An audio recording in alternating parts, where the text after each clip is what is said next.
ഇന്ന് നമ്മോടൊപ്പമുള്ളത് Reena P G, കഥാകൃത്താണ്, high school അധ്യാപികയാണ്. മലപ്പുറത്ത് നിന്നും കഥകളുടെ ലോകത്തേക്ക് വന്ന ഈ സ്ത്രീകളുടെ അതിജീവനത്തെപ്പറ്റിയും സ്ത്രീകളുടെ നിലനിൽപ്പിനെ പറ്റിയും പ്രതിസന്ധികളിൽ എങ്ങനെ മുന്നോട്ട് പോകാം എന്നൊക്കെ ചിന്തിച്ചുകൊണ്ട് കഥാകൃത്തായി മാറിയ സ്ത്രീയാണ്. കുടുംബജീവിതം മുന്നോട്ട് കൊണ്ടുപോകുമ്പോൾ തന്നെ ഒരു എഴുത്തുകാരി എങ്ങനെയാകാം, എങ്ങനെ നമുക്കതിന് സമയം കണ്ടെത്താം എന്നൊക്കെ ഉള്ള ചിന്തകൾ, ഇതുപോലെയുള്ള ചെറിയ ചെറിയ കാര്യങ്ങൾ നമ്മളോട് പങ്കുവെക്കുകയാണ് റീന പി ജി.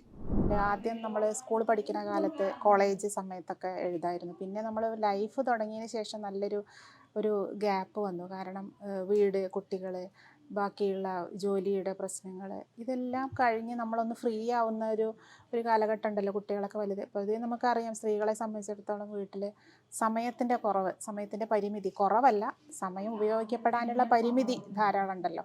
അപ്പോൾ മക്കളൊക്കെ വലുതായതിന് ശേഷമാണ് വീണ്ടും അവരവരുടെ കാര്യങ്ങൾ ചെയ്യാനായതിന് ശേഷമാണ് എനിക്ക് എഴുത്തിലേക്ക് പോകാൻ പറ്റിയത്. പക്ഷെ വായന ഞാൻ നിർത്തിയിട്ടില്ല. വായന ഒരു 5ാം ക്ലാസ് തൊട്ട് മാതൃഭൂമി ആഴ്ചപ്പതിപ്പുകൾ, അന്ന് തൊട്ട് ആഴ്ചപ്പതിപ്പുകൾ, ആനുകാലികങ്ങൾ, പുസ്തകങ്ങൾ, ആ വായന കണ്ടിന്യൂസ് ആയി ഇപ്പോഴും മെയിൻറ്റെയിൻ ചെയ്യാനുള്ള സമയം ഉണ്ടാക്കിയിരുന്നു. എന്ത് തിരക്കാണെങ്കിലും, സ്കൂളിൽ നിന്നാണെങ്കിലും, ഒഴിവുള്ള പീരീഡുകളിലാണെങ്കിലും, ലൈബ്രറിയിൽ നിന്ന് ബുക്ക് എടുത്തിട്ടും അങ്ങനെ വായന നിർത്തിയിട്ടില്ലായിരുന്നു. അതെനിക്കൊരു സമാധാനമാണ്. കാരണം എഴുതാൻ പറ്റിയിട്ടില്ലെങ്കിൽ കൂടി പല സമയത്ത് ഞാനിപ്പോൾ കുറച്ച് ദിവസങ്ങൾ മുന്നേ നമ്മൾ ബി.എഡിനൊക്കെ പഠിക്കുന്ന സമയത്തുള്ള ഡയറിയൊക്കെ എടുത്ത് നോക്കുമ്പോൾ ഞാൻ അത്ഭുതപ്പെട്ടു. ഈ മനോഹരമായ കവിതകൾ ഞാൻ അതിൽ എഴുതി വെച്ചിട്ടുണ്ട്. പക്ഷേ അന്നത് കവിതയെന്നൊന്നും അറിയാണ്ട് എഴുതി പോണതാണ്. പക്ഷെ പിന്നീട് നമ്മുടെ ജീവിതത്തിൻ്റെ പ്രശ്നങ്ങളും കാര്യങ്ങളും ഒക്കെ വരുമ്പോൾ ഒരു ഗ്യാപ്പ് വന്നു. ഇപ്പോൾ ഒരു 10 ഇയർ ആയിട്ടേ ഉള്ളൂ റീസ്റ്റാർട്ട് ചെയ്തിട്ട്. ആ 10 ഇയറിൻ്റെ ഉള്ളിൽ കണ്ടിന്യൂസ് ആയി എഴുതി എന്നുള്ളതാണ്. ഒരു 40ഓളം കഥകൾ എഴുതി, 100 ചില്ലാനം കവിതകൾ എഴുതി, പിന്നെ 4 ബുക്കുകൾ വന്നു, ഒരു നോവൽ എഴുതി. അങ്ങനെ എന്തെങ്കിലും പുരസ്കാരങ്ങൾ പുരസ്കാരങ്ങൾ ഇഷ്ടംപോലെ കിട്ടിയിട്ടുണ്ട്. ഒരു 17-18ഓളം പുരസ്കാരങ്ങൾ കിട്ടിയിട്ടുണ്ട്. ഗവൺമെൻറ് തലത്തിലും ഞങ്ങളുടെ അധ്യാപകർക്കുള്ളതാണെങ്കിലും പുറമേ ഉള്ളതാണെങ്കിലും എല്ലാം. മലപ്പുറം പോലെ ഒരു സ്ഥലം നമ്മുടെ ഈ രചനയ്ക്ക് എങ്ങനെയാണ് പശ്ചാത്തലം ഒരുക്കുന്നത്? അത് നമുക്ക് പിന്നെ സ്ഥലത്തിൻ്റെ കാര്യം എന്ന് പറയുമ്പോൾ നമുക്ക് പേഴ്സണലി അല്ലെങ്കിൽ അതൊക്കെ ഒരു ആപേക്ഷികമാണ്. കാരണം എന്നെ സംബന്ധിച്ചിടത്തോളം എനിക്ക് ഒരുപാട് പ്രോത്സാഹനങ്ങളൊന്നും കിട്ടിയിട്ടില്ല. അതെന്താണ് ആധികാരികമായിട്ട് എന്ത് റീസൺ എനിക്ക് പറയാൻ അറിയില്ലെങ്കിൽ കൂടി, പ്രോത്സാഹനങ്ങളില്ലാത്തതും നമുക്കൊരു പ്രോത്സാഹനമാണ്. അറിയാമോ? നമ്മളെ അവഗണിക്കുന്നു എന്ന് തോന്നുമ്പോൾ നമുക്ക് അതിന്നൊരു വല്ലാത്തൊരു എനർജി വരും. ആ എനർജി കൊണ്ടാണ് ഞാൻ എൻ്റെ കാര്യമാത്ര പ്രസക്തമായ എഴുത്തുകളൊക്കെ, പല മേഖലകളിലും നമ്മളെ തഴയപ്പെടുന്നത് പല കാരണങ്ങൾ, ചിലപ്പോൾ രാഷ്ട്രീയമാവാം, പല രീതിയിലും വേറെയും പല കാരണങ്ങളുണ്ട്. അപ്പോൾ അത് കാരണം നമ്മൾ മാറ്റി നിർത്തപ്പെടുമ്പോൾ നമ്മൾ ഒന്നുകൂടി, ഇപ്പം ഞാൻ മലപ്പുറത്തുള്ള ഞാൻ ഇവിടെ വരുന്നു എന്ന് പറയുമ്പോൾ ഇവിടെ ആരൊക്കെയോ എന്നെ അറിയുന്നു, അല്ലെങ്കിൽ അങ്ങനെയാണല്ലോ അതിൻ്റെ ഒരു മനസ്സിലാക്കുന്നത്. പക്ഷെ അത്ര പോലും ചിലപ്പോൾ അവസരങ്ങൾ മലപ്പുറത്ത് എനിക്ക് കിട്ടാറില്ല. പിന്നെ ഇപ്പോൾ സാംസ്കാരികമായിട്ട് പല ഈ സാമൂഹ്യപരമായിട്ട് പല ഇഷ്യൂസ് വരുമ്പോഴേ ഈ എഴുത്തുകാരൊക്കെ പ്രതികരിക്കുന്നത് കണ്ടിട്ടുണ്ട്. അപ്പോൾ അത് ഇപ്പോൾ പല വിഷയങ്ങളിലും എഴുത്തുകാരെ പ്രതികരിക്കുന്നില്ല, സാഹിത്യകാരന്മാർ പ്രതികരിക്കുന്നില്ല. അതിനെക്കുറിച്ചൊക്കെ എന്താ നിങ്ങൾ അത് എന്താണെന്ന് വെച്ചാൽ, പലരും പല രീതിയിലായിരിക്കും പറയുക. ഇനി പ്രതികരിച്ചാൽ എന്താവും, ഭാവി എന്താവും? കാരണം ഞാൻ പറയുകയാണെങ്കിൽ, ഞാൻ ഒരു കഥ എഴുതിയിരുന്നു. ആ കഥ ഒരു പ്രധാനപ്പെട്ട ഒരു മാധ്യമത്തിലേക്ക്, ഒരു ആനുകാലിക പ്രസിദ്ധീകരണങ്ങളിലേക്ക് അയച്ചു കൊടുത്തപ്പോൾ അതിൽ ചില പേരുകളൊന്ന് മാറ്റിത്തരാൻ പറഞ്ഞു എന്നോട്. അതായത് മതപരമായ സൂചനകളുള്ള പേരുകൾ ഒന്ന് മാറ്റി കൊടുക്കാൻ പറഞ്ഞു. അങ്ങനെ മാറ്റി തന്നാൽ, പേര് മാത്രം മാറ്റിയാൽ മതി, ബാക്കി ഒക്കെ ഓക്കെ, നമ്മളത് പ്രസിദ്ധീകരിക്കാമെന്ന് പറഞ്ഞു. ഞാൻ പറഞ്ഞു ഞാൻ പേര് മാറ്റില്ല. പേര് മാറ്റി കഴിഞ്ഞാൽ എൻ്റെ കഥ ആ കഥയല്ലാതെ ആവും. അപ്പം അങ്ങനെയുള്ള ഒരുപാട് സ്വാതന്ത്ര്യക്കുറവ് എഴുത്തുകാർക്ക് നന്നായിട്ടുണ്ട്. നിങ്ങൾ വിചാരിക്കുന്ന മാതിരി അല്ല. അതെ, ഒരുപാട് വിഷയങ്ങൾ അതെ, എഴുത്തിലും അങ്ങനെ ഒരുപാട് കാര്യങ്ങളുണ്ട്, ഉള്ളിലൂടെ ഒരുപാടുണ്ട്. നമുക്ക് അത് എല്ലാ കാര്യങ്ങളും ചിലപ്പോൾ പുറത്ത് പറയാൻ പറ്റിയെന്നില്ല. കാരണം നമ്മളെപ്പോഴും ആഗ്രഹിക്കുന്നത്, നമ്മൾ പറയാൻ ആഗ്രഹിക്കുന്നത് സമൂഹത്തിനോട് പറയണം, അല്ലെങ്കിൽ സമൂഹത്തിലേക്ക് അത് എത്തിച്ചേരണമെന്ന് നമ്മൾ ആഗ്രഹിക്കുന്ന പല കാര്യങ്ങളും നമുക്ക് എത്തി ചേർക്കാനുള്ള മാധ്യമങ്ങൾ കിട്ടില്ല എന്നുള്ളത്. നമ്മൾ ഏതിലൂടെ എഴുതും. പിന്നെ ഇപ്പം നമുക്ക് ഫേസ്ബുക്ക് പോലെയുള്ള മാധ്യമം ഉള്ളത് കാരണം നമ്മുടെ അഭിപ്രായങ്ങൾ നമുക്ക് തുറന്ന് എഴുതാം. പക്ഷേ ആനുകാലിക പ്രസിദ്ധീകരണങ്ങൾക്ക് ഓരോരുത്തർക്കും അവരുടേതായ ചില അജണ്ടകളുണ്ട്. അതിൻ്റെ പേര് മാറ്റിയില്ല. ഇല്ല, ഞാൻ ആ പിന്നെ കഥ അത് ഇല്ല, ആ കഥ പിന്നെ ഞാൻ പുസ്തകത്തിലേക്ക് കൊടുത്തു. ചിന്ത പബ്ലിഷേഴ്സ് പുറത്തിറക്കിയ ഒരു സമാഹാരം ഉണ്ടായിരുന്നു. അതിലേക്ക് അവർക്ക് സമാഹാരത്തിലേക്ക് ആകുമ്പോൾ കുഴപ്പമില്ല എന്ന് തോന്നുന്നു. അവരത് എടുത്തു. എന്തായാലും മറ്റെങ്ങും അത് പ്രസിദ്ധീകരിച്ചില്ല. അത് പ്രസിദ്ധീകരിച്ചില്ല. ശ്രമിച്ചു നോക്കിയോ? 1-2 അയച്ചു കൊടുത്തു. അപ്പോൾ അയച്ചു കൊടുത്തപ്പോഴാണ് ഈ നല്ലൊരു മുഖ്യധാര പ്രസിദ്ധീകരണത്തിൽ നിന്ന് തന്നെയാണ് ഇങ്ങനെ ആവശ്യപ്പെട്ടത്. പിന്നെ ഞാനത് തിരുത്താൻ പോയില്ല. പേര് പറയുന്നുണ്ട്, കുഴപ്പമുണ്ടോ?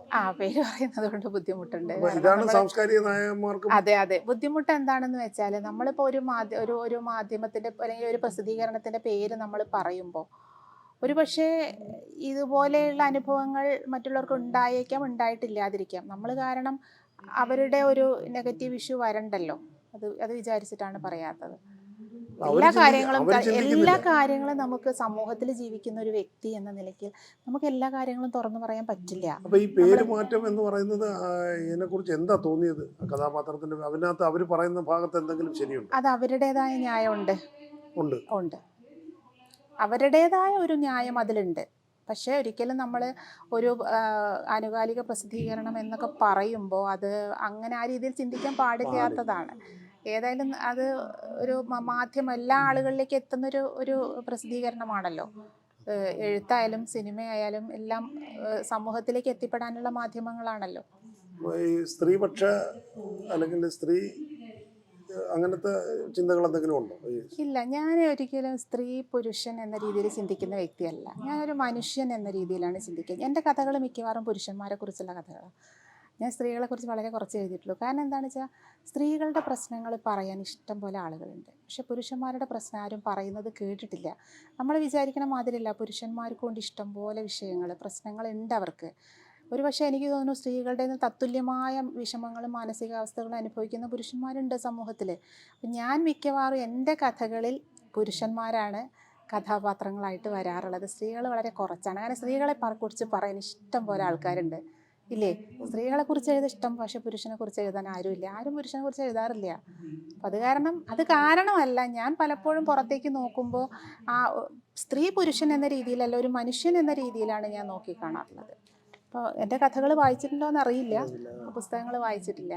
എന്താണ് ഈ പുരുഷന്മാർ നേരിടുന്ന ഒരു പ്രധാന പ്രശ്നം? പുരുഷന്മാർ നേരിടുന്ന പ്രശ്നം എന്ന് പറഞ്ഞാൽ കുടുംബത്തിനകത്തുള്ള പ്രശ്നമല്ല ഞാൻ ഉദ്ദേശിക്കുന്നത്. ഇനിയിപ്പോൾ കുടുംബത്തിലെ കാര്യം തന്നെ ആലോചിച്ച് നോക്കൂ. അപ്പോൾ നമ്മൾ ഒരു പുരുഷന് ഉള്ള അത്രയും തലവേദന സ്ത്രീക്കില്ല, ശരിയല്ലേ? കാരണം ഒരു കുടുംബത്തിലെ മിക്കവാറും ഇപ്പോൾ ഉത്തരവാദിത്തങ്ങൾ 50-50 ആയിട്ട് സ്ത്രീയും പുരുഷനും ജോലിക്ക് ചെയ്യുന്നുണ്ടെങ്കിൽ കൂടി ഒരു 75% കാര്യങ്ങൾ അവർ തന്നെയാണ് ചെയ്യുന്നത്. സ്ത്രീകൾ പൊതുവെ മടിച്ചികളാണ്. എൻ്റെ അഭിപ്രായത്തിൽ പരാതികളും പരിഭവങ്ങളും പറയാൻ ആണ് സ്ത്രീകൾക്ക് താല്പര്യം കൂടുതൽ. പക്ഷെ അത് ഞാനൊക്കെ അങ്ങനെ തന്നെ കേട്ടോ. ഞാൻ റെസ്പോൺസിബിലിറ്റി ഏറ്റെടുക്കാൻ ഭയങ്കര മടിച്ചാണ്. ഞാൻ എൻ്റെ ഒരു കാഴ്ചപ്പാടിലും കൂടിയാണ് പറയുന്നത്. എല്ലാ റെസ്പോൺസിബിലിറ്റികളും അങ്ങോട്ട് കൊടുത്തിട്ട് സുഖമായിരിക്കാനും കിടന്നുറങ്ങാനും ഭക്ഷണം ഉണ്ടാക്കാനും താല്പര്യമുള്ളൊരു വ്യക്തിയാണ് ഞാൻ.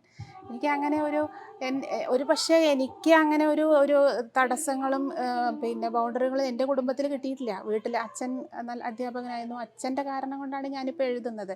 നന്നായിട്ട് വായിപ്പിക്കുകയും അച്ഛൻ എഴുതുകയൊക്കെ ചെയ്യുമായിരുന്നു. പിന്നെ വിവാഹം കഴിഞ്ഞിട്ടാണെങ്കിലും എനിക്ക് അങ്ങനെ ഒരു ബൗണ്ടറി എനിക്ക് അനുഭവപ്പെട്ടിട്ടില്ല. ഒരു സ്ത്രീ ആയതുകൊണ്ട് ഇനി അത് ചെയ്യാൻ പാടില്ല. എനിക്ക് അത്യാവശ്യം സ്വാതന്ത്ര്യം കിട്ടിയ ഒരു ലൈഫ് ആയതുകൊണ്ടായിരിക്കാം പക്ഷേ ഞാൻ ഈ പറഞ്ഞ രീതിയിൽ പറയാത്തത് എന്നോ നമ്മുടെ അനുഭവങ്ങളിലൂടെയാണല്ലോ നമ്മൾ കൂടുതൽ. പക്ഷേ ഇതുപോലെ ഒരുപാട് പലരും എന്നോട് പറഞ്ഞു കേട്ടിട്ടുണ്ട്, ഒരു വരി എഴുതാൻ സ്വാതന്ത്ര്യമില്ലാത്ത, പുറത്തേക്ക് ഇറങ്ങാൻ സ്വാതന്ത്ര്യമില്ലാത്ത സ്ത്രീകളൊക്കെ ഉണ്ട്. എഴുതിയ ഭീഷണിപ്പെടുത്തുന്ന ആളുകളൊക്കെ ഉണ്ട്. അങ്ങനെയുള്ളവരൊക്കെ ഉണ്ട്. അതുണ്ട് അങ്ങനെ. പക്ഷെ നമുക്കെന്തോ ആ ഭാഗ്യം കൊണ്ട് അങ്ങനെ ഒരു സിറ്റുവേഷൻ ഉണ്ടായിട്ടില്ല എന്നുള്ളതാണ് കാര്യം. പുരുഷന്മാർ നേരിടുന്ന ഏതെങ്കിലും ഒരു നേരിടുന്ന സാമൂഹികമായിട്ടുള്ള പ്രശ്നങ്ങൾ തന്നെയാണ്. കാരണം സാമൂഹികമായിട്ടുള്ള പ്രശ്നങ്ങൾ എന്ന് പറയുമ്പം അത് എന്താ പറയുക, ചിലപ്പോൾ ജോലി സംബന്ധമായിട്ടുള്ളതാവാം, അല്ലെങ്കിൽ സമൂഹത്തിൽ ഇറങ്ങുമ്പോഴുള്ള ഇഷ്യൂസ് ആവാം. ഒരു പക്ഷേ എനിക്ക് തോന്നുന്നു ഇത് രണ്ടും വേർതിരിച്ച് പറയാൻ പറ്റുന്നതല്ല. ഇപ്പം ഈ പുരുഷൻ്റെ ഒരു മേധാവിത്വം കൊണ്ട് സ്ത്രീ അനുഭവിക്കുന്ന ഒരുപാട് പ്രശ്നങ്ങൾ ഒരു വശത്തുണ്ട്. പക്ഷെ അതിൻ്റെ കൂടെ തന്നെ ഇവർക്ക് അനുഭവിക്കുന്ന ഇവരുടെ പ്രശ്നങ്ങൾ വേറെയും ഉണ്ട് എന്നതാണ്, സൂക്ഷ്മമായ പ്രശ്നങ്ങളുണ്ട് എന്നുള്ളതാണ് വാസ്തവം.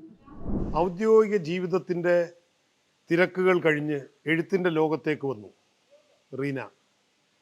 പക്ഷേ ആദ്യകാലത്തും ഇപ്പോഴും തുടരുന്ന ശക്തമായ വായന, ആ വായനയുടെ കരുത്തിലാണ് അവരുടെ സാഹിത്യ ലോകം വളർന്നു വലുതായതെന്ന് റീന ഇന്നും വിശ്വസിക്കുന്നു.